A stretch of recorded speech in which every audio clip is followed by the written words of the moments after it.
Thank you, Representative Blais, for that testimony. Chair Garlick, Chair Lewis, honorable colleagues, thank you for affording me this opportunity. I'm going to speak very, very briefly to the bill because Rep. Blais did such a great job. I also want to just note that you have an act providing a sustainable future for, an act fairly reimbursing local school transportation for foster children also before you today. I filed that with Rep. Farley-Bouvier.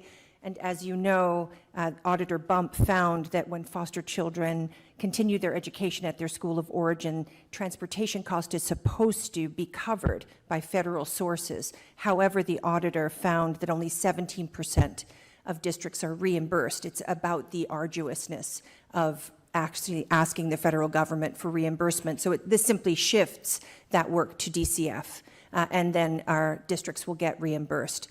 I'll submit written testimony. But let me just say that on an act providing a sustainable future for rural schools, I want to highlight a passage where the Rural School Commission, I want to thank Representative Blais for her work on that, came to a very stark conclusion. Quote, and this is a unanimously held report, quote, rural school districts in Massachusetts struggle with a set of challenges that have left many students with less than they need and deserve.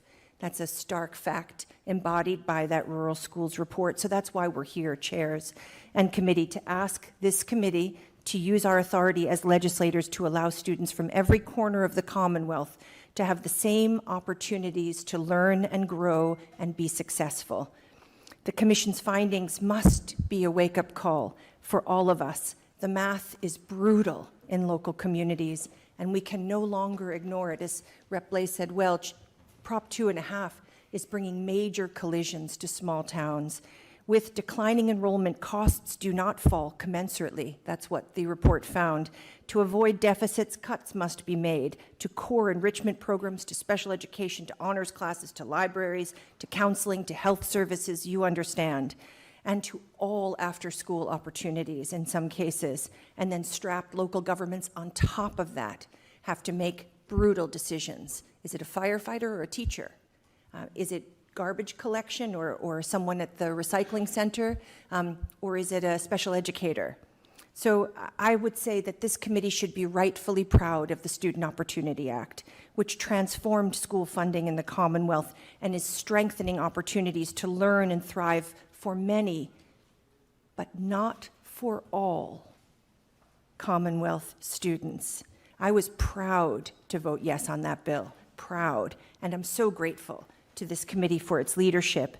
And now Rep. Blais and I are coming to ask the committee to finish the job by addressing the glaring and unique needs and challenges in rural school districts. So we're going to submit a section by section, which you have thanks to Rep. Blais' efforts.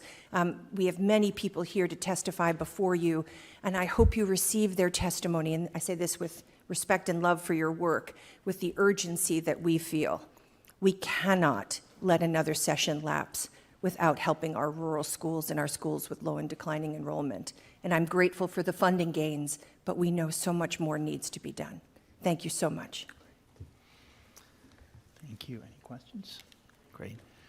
Thank you both so much. When we were working on the Student Opportunity Act, we knew, as Senator Comerford just pointed out, that there would be a set of schools and students that would be helped, but not to the extent that help and assistance is really needed. And that's our rural schools and our schools with declining enrollment. And that was why we did create that special commission, as you said. And I'm just so impressed with the work that Representative Blais, you and I think it was former Senator Hines, right, as the co-chairs, and Senator Comerford, such a great contributor, and along with other colleagues and so many stakeholders. I mean, from having that idea of, okay, we should at least put the time and effort into really understanding these issues better, to the work that you then did over a lengthy period of time to establish that consensus, and then to give us the report, and now to turn that into actionable legislation.